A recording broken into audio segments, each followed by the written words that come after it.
Auge! Heka! Yekise akwetile!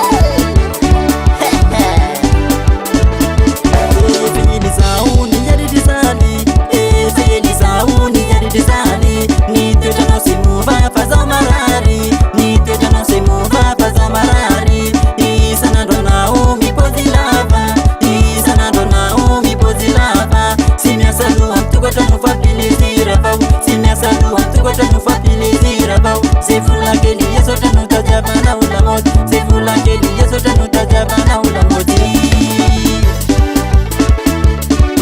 Fini zauni yaridisani, fini zauni yaridisani. Ni teta no simuva faza marari, ni teta no simuva faza marari. Isana dona umi pozilava, isana dona umi pozilava. Simya salu antuko tanu fapili zirabau, simya salu antuko tanu fapili zirabau. Sefula keli yeso tanu tajabana ulamot, sefula keli yeso tanu tajabana ulamoti.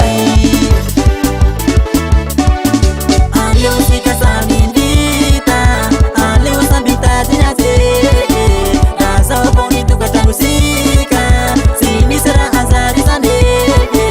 Aleu sika samindita, aleu sambita dinase. Asa obongi tuka tamusika, simisera azari sande.